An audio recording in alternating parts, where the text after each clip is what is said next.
25واں واجب 25واں واجب ہے کہ 4 رکعت والی نماز میں تیسری رکعت پر ادا نہ کرنا۔ 26واں واجب آیت سجدہ پڑھی ہو تو سجدہ تلاوت کرنا۔ 26واں واجب آیت سجدہ پڑھی ہو تو سجدہ تلاوت کرنا۔ آیت سجدہ کہیں بھی آ جائے، چاہے وہ جماعت کے دوران ہو یا آپ اکیلے پڑھ رہے ہو، آپ نے آیت سجدہ کر لی ہے تو اب جو ہے نماز کے اندر بھی سجدہ تلاوت کرنا یہ لازم ہے۔ اور یہ بھی بات یاد رہے کہ جو سجدہ جو آیت سجدہ نماز کے اندر آتی ہے اس کو نماز کے اندر ادا کرنا ضروری ہے۔ اگر نماز کے اندر ادا نہیں کیا تو گناہگار ہوں گے۔ اس آیت سجدہ کو نماز کے علاوہ نماز کے بعد ادا نہیں کر سکتے۔ جو آیت سجدہ نماز میں پڑھی ہے اس کا سجدہ بھی نماز کے اندر کرنا لازمی ہے۔ اگر نماز کے اندر نہیں کیا تو وہ قضا ہو گیا، اب وہ سجدہ نہیں کر سکتے۔ 27واں واجب سجدہ صاحب واجب ہوا ہو تو سجدہ صاحب کرنا یہ واجب ہے۔ اگر کوئی ایسی غلطی ہو گئی جس کی وجہ سے سجدہ صاحب واجب ہوتا ہے تو اب سجدہ صاحب کرنا یہ لازم ہے۔ 28واں واجب ہے 2 فرض یا 2 واجب یا فرض اور واجب کے درمیان 3 تسبیح کی مقدار یعنی 3 بار سبحان اللہ کہنے کی مقدار وقفہ نہ ہو۔ یہ بات پہلے بھی بیان ہو چکی ہے کہ 2 فرائض یا 2 واجبات کے ادا کرنے میں ان 2 واجبات کے درمیان اتنا وقفہ نہ ہو کہ آپ 3 مرتبہ سبحان اللہ کہیں۔ مثال کے طور پر نماز کے اندر دونوں سجدے کیا ہیں؟ فرض ہیں، دونوں سجدے فرض ہیں۔ اب آپ نے ایک سجدہ کر لیا، اب بیٹھ گئے اور تھوڑی دیر انتظار کیا، اتنی دیر گزر گئی کہ آپ اس دیر کے اندر 3 مرتبہ سبحان اللہ کہہ سکتے تھے تو آپ نے واجب ترک کر دیا، اور اس واجب کے ترک ہو جانے کی وجہ سے آپ پر سجدہ صاحب واجب ہو گیا۔ تو 2 فرضوں کو ادا کرنے کے درمیان اتنا وقفہ نہ ہو کہ آپ 3 مرتبہ سبحان اللہ کہہ لیں۔ اگر اتنی دیر گزر گئی تو آپ پر سجدہ صاحب لازم ہو جائے گا۔ 29واں واجب ہے امام جب قرات کرے خواہ بلند آواز سے ہو یا آہستہ آواز سے مقتدی چپ رہے۔ یعنی امام بلند آواز سے قرات کر رہا ہو یا آہستہ آواز، مغرب عشاء کی نماز ہو، فجر کی نماز ہو یا پھر ظہر و عصر کی نماز ہو، دونوں تمام نمازوں کے اندر مقتدی جو پیچھے شخص کھڑا ہے امام کے وہ خاموش رہے گا، قرات نہیں کرے گا۔ قرات کے علاوہ جو دیگر چیزیں ہیں وہ ادا کرے گا، جیسے اللہ اکبر، تکبیرات وغیرہ ہیں، سمع اللہ لمن حمدہ کے بعد ربنا ولک الحمد ہے، یہ اس کو کہنا ہے، اور قاعدے کے اندر التحیات بھی پڑھنی ہے، درود ابراہیمی بھی پڑھنا ہے اور دعا بھی پڑھنی ہے۔ صرف قرات نہیں کرے گا، جب قرات ہو رہی ہوگی تو اس وقت وہ بالکل خاموش رہے گا۔ 30واں واجب ہے قرات کے سوا تمام واجبات میں امام کی پیروی کرنا۔ وہی بات میں آپ کو بیان کر چکا ہوں کہ قرات کے علاوہ جتنی بھی چیزیں ہیں، جتنے بھی ارکان ہیں، تمام کی جو ہے امام کے پیچھے پیروی کرنا۔ یہ 30واں واجب، 30 واجبات ہمارے مکمل ہو گئے۔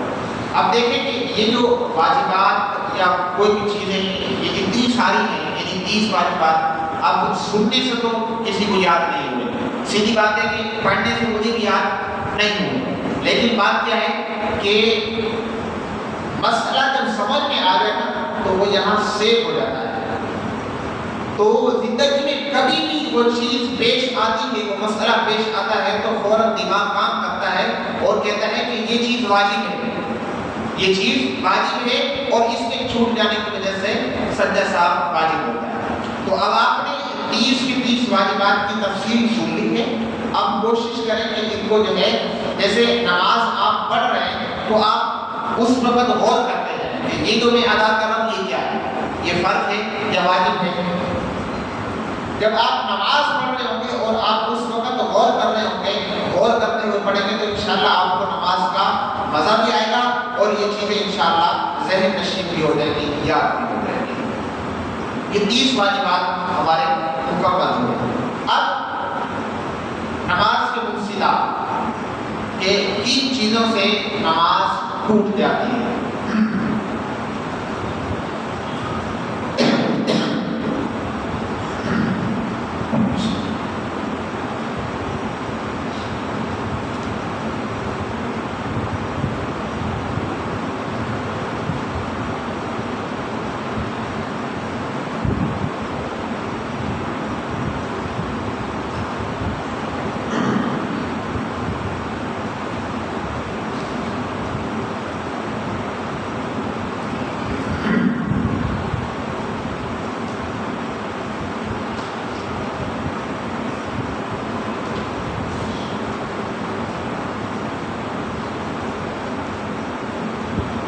نماز کے 29 مفسدات، کتنے؟ 29 واجبات کتنے تھے؟ 30 واجبات اور 29 مفسدات ہیں، یعنی نماز کو توڑنے والی چیزیں 29۔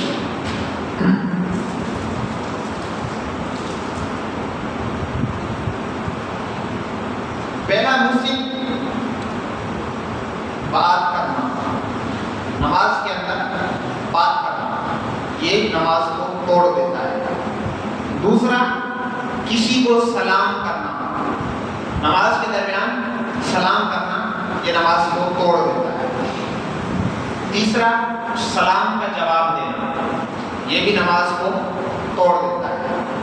چوتھا، چھینک کا جواب دینا، کسی کو چھینک آئی، اس نے الحمدللہ کہا یا نہیں کہا، سننے والے نے یہ الحمدللہ کہہ دیا تو اس کی نماز ٹوٹ گئی۔ پانچواں، خوشخبری سن کر جواباً الحمدللہ کہنا، نماز پڑھ رہا تھا اور کسی نے کوئی خوشخبری سنا دی، وہ کسی اور کو سنا رہا ہو لیکن اس کے کانوں میں آواز پڑ گئی اور اس نے وہ بات سن کر الحمدللہ کہہ دیا تو نماز ٹوٹ گئی۔ پانچواں، بری خبر سن کر انا للہ و انا الیہ راجعون کہنا، کسی کے انتقال کی خبر سنی، نماز پڑھ رہا تھا، کوئی شخص آیا اور اس نے کسی دوسرے شخص کو کہا کہ خراب کا انتقال ہو گیا، اب یہ جو نماز پڑھ رہا تھا اس کے کانوں میں بھی آواز آ گئی، اس نے کہا انا للہ و انا الیہ راجعون، نماز ٹوٹ گئی۔ ساتواں، اذان کا جواب دینا، اذان کا جواب دینا یہ بھی مفسد نماز ہے۔ آٹھواں، اللہ عز و جل کا نام سن کر جواباً جل جلالہ کہنا، نماز کو توڑ دے گا۔ نواں، سرکار مدینہ صلی اللہ علیہ وسلم کا اسم گرامی سن کر جواباً درود شریف پڑھنا، یہ بھی نماز کو توڑ دے گا۔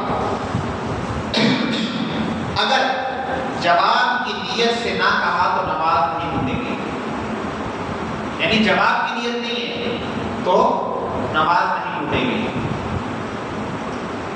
10واں، درد یا مصیبت کی وجہ سے یہ الفاظ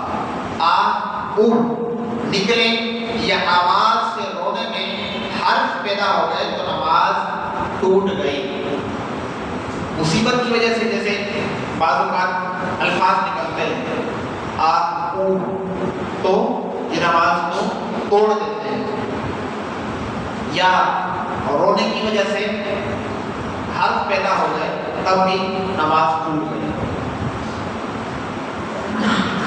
11واں، مریض کی زبان سے بے اختیار آہ نکلا، اوہ نکلا، نماز نہ ٹوٹی، یوں ہی چھینک، جماہی، کھانسی، ڈکار وغیرہ میں جتنے حروف مجبوراً نکلتے ہیں یہ معاف ہیں۔ مریض کی زبان سے بے اختیار نکل جاتا ہے، جیسے کوئی تکلیف میں نکل جاتی ہے آواز آہ اوہ کی، تو یہ معاف ہے، نماز نہیں ٹوٹے گی۔ اسی طرح چھینکتے وقت یا جماہی میں یا کھانسی کرتے ہوئے یا ڈکار لیتے ہوئے کوئی الفاظ پیدا ہو جاتے ہیں، کوئی آواز نکل جاتی ہے، تو ان سے بھی نماز نہیں ٹوٹے گی۔ 12، پھونکنے میں اگر آواز پیدا نہ ہو تو وہ سانس کی مثل ہے اور نماز فاسد نہیں ہوتی، مگر قصداً پھونکنا مکروہ ہے، اور اگر 2 حرف پیدا ہو گئے جیسے اف، تف، تو نماز ٹوٹ جائے گی۔ صرف پھونک رہا ہے، جیسے مثال کے طور پر آپ کے منہ میں کوئی ایسی چیز آ گئی، بال وغیرہ آ گیا، آپ کو نماز میں محسوس ہوا کہ میرے منہ میں بال ہے، اب جو ہے وہ آپ کی زبان کا چپک گیا، تو آپ ایسی صورت میں نا بڑی عجیب سی کیفیت ہوتی ہے، اور یہ انسانی طبیعت ہے کہ کوئی چیز جس کو اس نے کھانا نہیں ہے، نگلنا نہیں ہے، اور بال وغیرہ کی قسم ہو تو فوراً چاہتا ہے کہ اس کو نکالیں۔ اب اس کو نکالتے ہوئے تو زبان باہر نکالی، اس طرح کیا، ٹھیک ہے، اگر یہ آواز ہلکی ہے تو نماز پر کوئی اثر نہیں پڑے گا، یہ سانس کی مثل ہے، وہ ہے کہ اس نے سانس لیا ہے۔ لیکن یہ اس طرح کرتے ہوئے کوئی الفاظ پیدا ہو جاتے ہیں، کوئی الفاظ پیدا ہو جاتے ہیں، تو اب نماز ٹوٹتے ہیں۔ جیسے مثال دیے اف اور تف، اب یہ کیا ہے، بالکل الفاظ ہے، اب یوں کیا، یہ کیا ہے، الفاظ نہیں ہے، یہ سانس کی مثال ہے، تو اس سے نماز پر کوئی فرق نہیں پڑے گا۔ اب یہ کیا ہے، نماز کو توڑتے ہیں۔ 13، کھنکارنے میں جب 2 حروف ظاہر ہوں جیسے اخ، تو نماز ٹوٹ جائے گی، اس سیدھے نماز ہے۔ اگر عذر یا صحیح مقصد ہو تو کوئی مذائقہ نہیں۔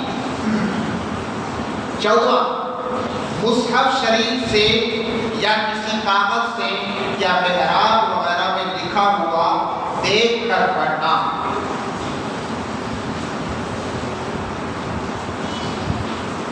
مصحف شریف یعنی قرآن شریف سامنے کھلا ہوا ہے، نماز پڑھنا سامنے قرآن شریف کھلا ہوا ہے، اس سے دیکھ کے پڑھ رہا ہے، یا کسی کاغذ پر قرآن شریف لکھا ہوا ہے اور وہ سامنے رکھا ہے، اس سے دیکھ کر پڑھنا، یا پھر محراب پر جو آیات لکھی ہوئی ہیں، سامنے دیوار پر یا محراب پر جو آیات لکھی ہوئی ہیں ان کو دیکھ کر پڑھنا، یہ بھی نماز کو توڑ دیتا ہے، نماز ٹوٹ جاتی ہے۔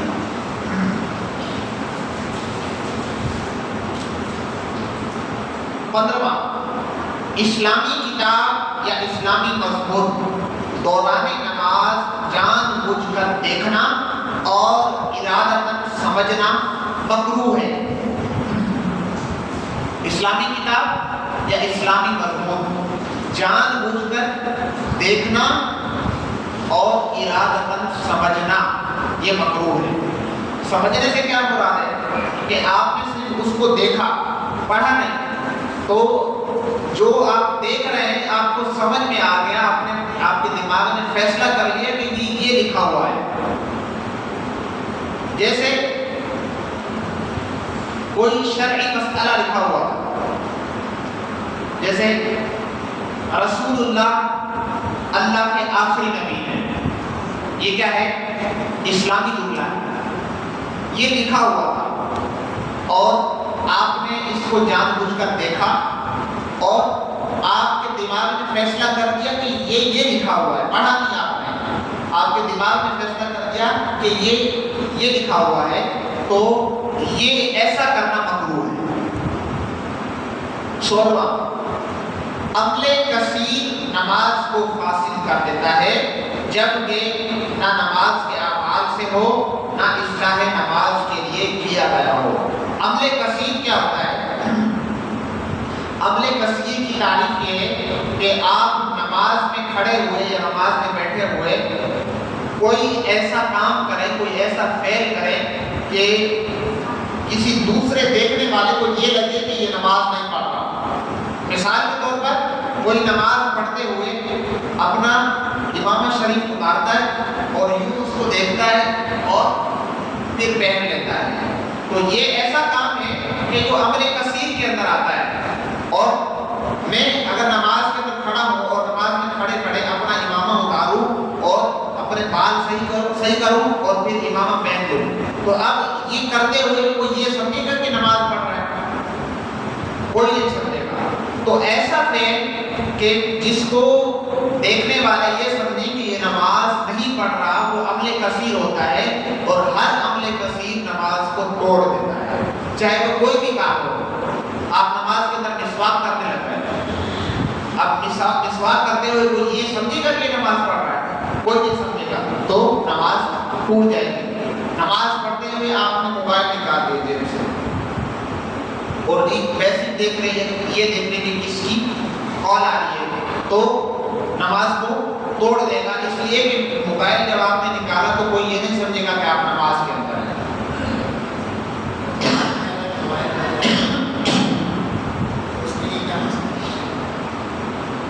جماعت کے اندر جب موبائل بنے، چاہے جماعت ہو یا آپ اپنی طرح نماز پڑھ رہے ہیں، پہلے تو کوشش کی جائے کہ نماز سے پہلے ہی موبائل کو بند کر دیا جائے یا اس کو سائلنٹ کر دیا جائے. اگر کرنا بھول گئے، بند بھی نہیں کیا، سائلنٹ کرنا نہیں بھول گئے، تو نماز کے اندر بچ گیا.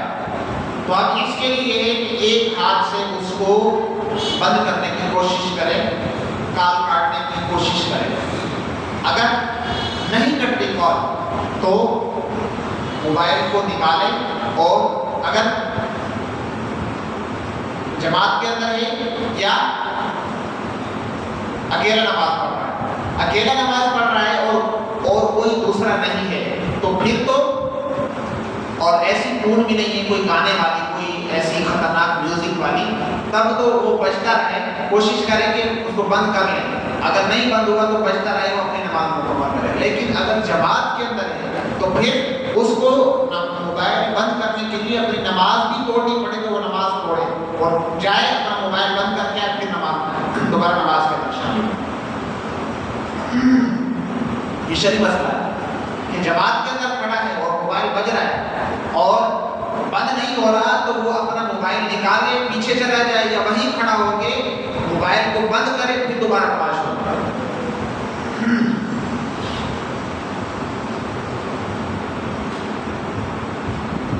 17واں، دوران نماز کرتا یا پاجامہ پہننا یا تہبند باندھنا.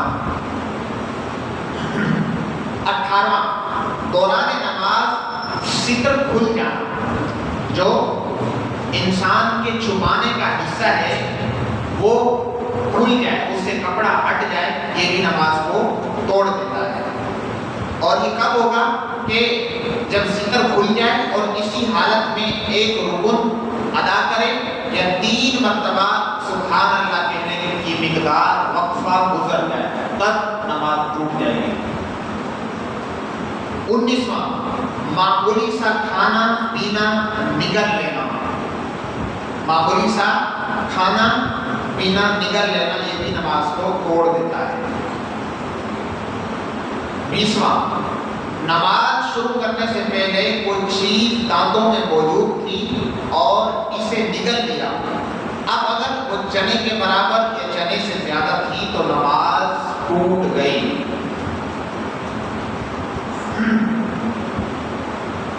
21واں، نماز سے قبل کوئی میٹھی چیز کھائی تھی، اب اس کے اجزاء منہ میں باقی نہیں، صرف تھوک میں کچھ اثر باقی رہ گیا ہے، اس کے نکلنے سے نماز نہیں ٹوٹے گی.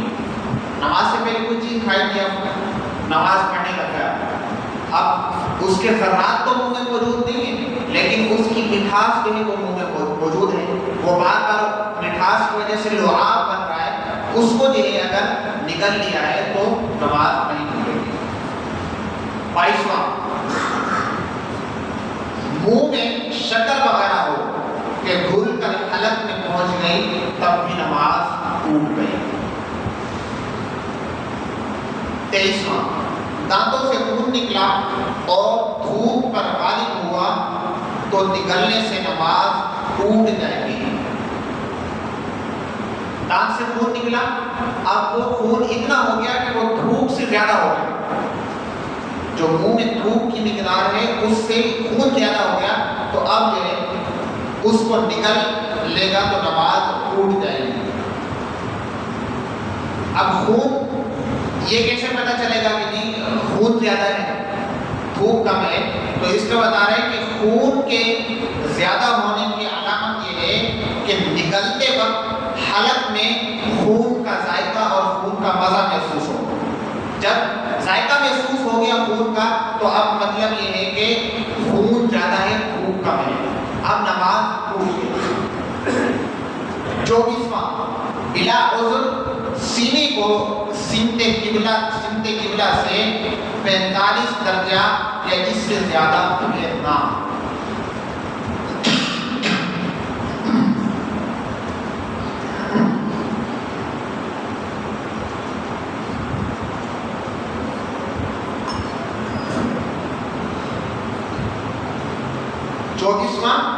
بلا عذر سینے کو قبلے کی جانب سے 45 درجہ یا اس سے زیادہ پھیرنا، یہ بھی نماز کو توڑ دیتا ہے۔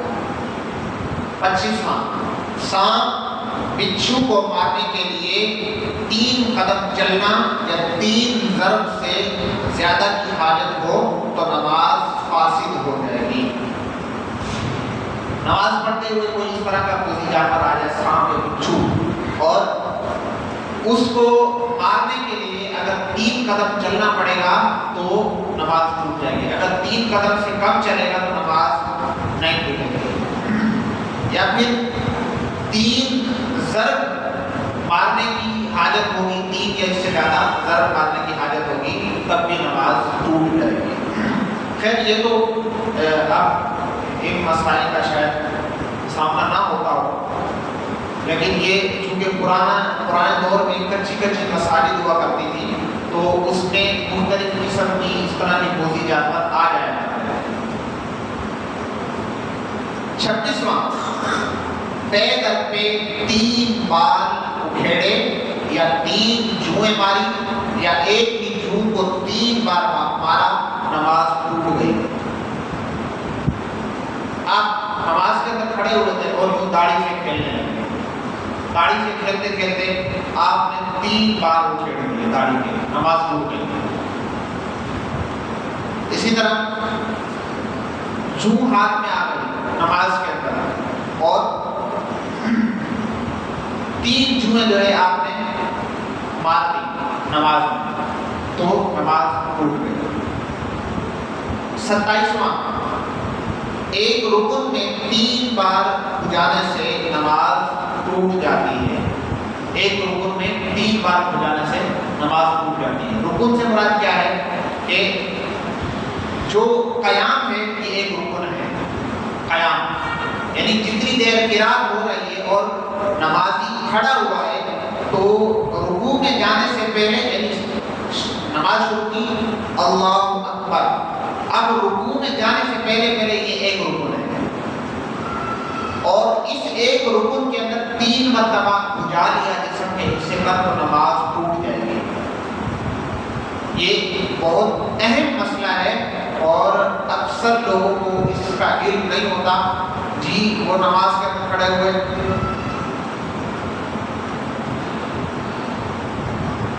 یہ چل رہا ہوگا تو اس طرح کرنا، یہ صرف بجانے کی بات نہیں ہے کہ بجانے سے نماز ٹوٹے گی۔ آپ نے 3 مرتبہ ہاتھ استعمال کر لیا، چاہے وہ جواہی کے لیے استعمال کیا ہو یا بجانے کے لیے استعمال کیا ہو، مال سہلانے کے لیے استعمال کیا ہو، کپڑا سیدھا کرنے کے لیے استعمال کیا ہو، آپ کی نماز ٹوٹ جائے گی 3 مرتبہ اگر آپ نے ایسا کر لیا۔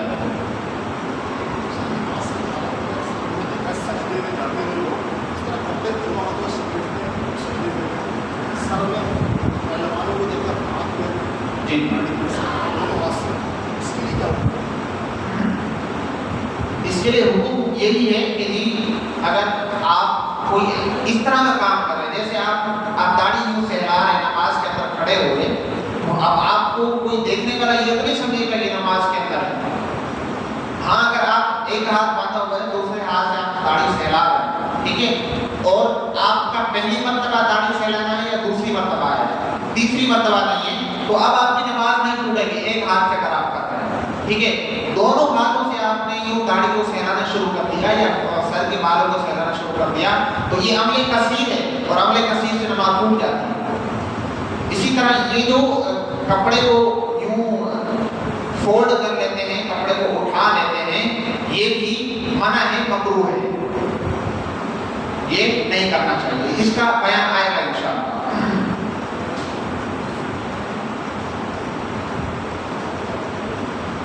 28واں تکبیرات انتقالات میں اللہ اکبر کے الف کو دراز کرنا، کھینچنا، یعنی جہاں جہاں آپ کو اللہ اکبر کہنا ہے اس میں لفظ اللہ کے جو الف ہے اس کو کھینچ دینا، اللہ، یہ نماز کو توڑ دے گا۔ اگر آج شروع میں ہی یعنی کہ نماز شروع کرتے ہوئے ہی اس نے یہ کہہ دیا اللہ، تو اس کی نماز شروع ہی نہیں ہوئی، نماز اس کی شروع ہی نہیں ہوئی۔ اور اگر نماز کے درمیان سجدے میں جاتے ہوئے اگر کسی نے کہہ دیا تو اس کی نماز اسی وقت ٹوٹ جائے گی۔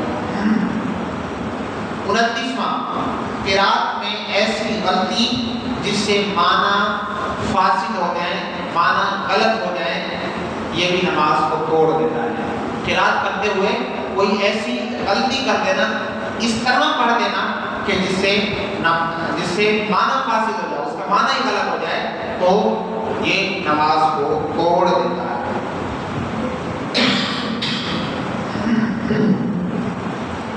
ہمارے 29 مفسدات مکمل ہوئے، یعنی وہ چیزیں جو نماز کو توڑ دیتی ہیں۔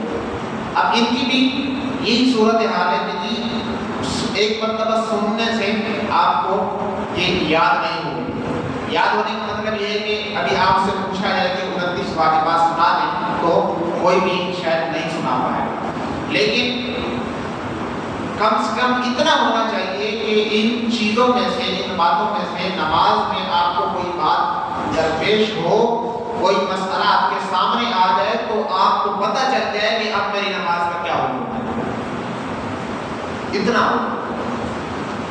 تو آج کے لیے ہمارا یہی نصاب تھا، باقی ہمارے 2 دن ہیں، اتوار اور پیر۔ میری کوشش یہ ہے کہ بقیہ جو چیزیں رہ گئی ہیں جیسے مکروہات تحریمہ اور سجدہ سہو کا طریقہ اور اس کے متعلق کچھ مسائل، یہ کل ہی ہو جائیں۔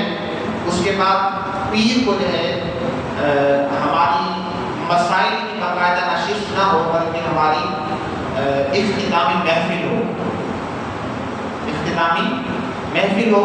ربیع النور کی بھی آمد ہے تو یوں ہماری اختتامی محفل بھی ہو جائے اور استقبال ربیع النور کے سلسلے میں نعت خوانی بھی ہو جائے۔ تو 8واں دن جو ہے ہمارا محفل کے لیے ہوگا، تو آپ حضرات پورا دعوت میں شرکت کریں گے اور دیگر لوگوں کو بھی لے کے آئیں گے انشاءاللہ۔ آخری دن جو ہوگا تو اس میں میری کوشش ہے کہ کچھ نہ کچھ خیر خواہی کی جائے، اور خیر خواہی سے مطلب ہے کہ کچھ نہ کچھ کھلایا جائے۔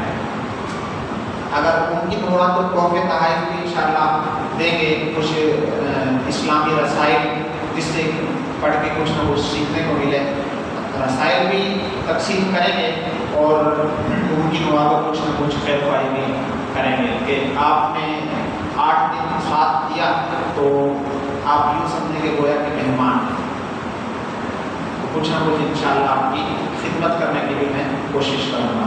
اللہ کریم ان باتوں پر عمل کرنے کی توفیق عطا فرمائے اور تمام باتوں کو سمجھنے کی توفیق عطا فرمائے، آمین بجاہ نبی الامین صلی اللہ علیہ وسلم۔ اچھا، یہ جو خیر خواہی کا میں نے کہا ہے، اگر اس میں کوئی اپنا ثواب کی نیت سے حصہ بھی لانا چاہے تو وہ اکیلے میں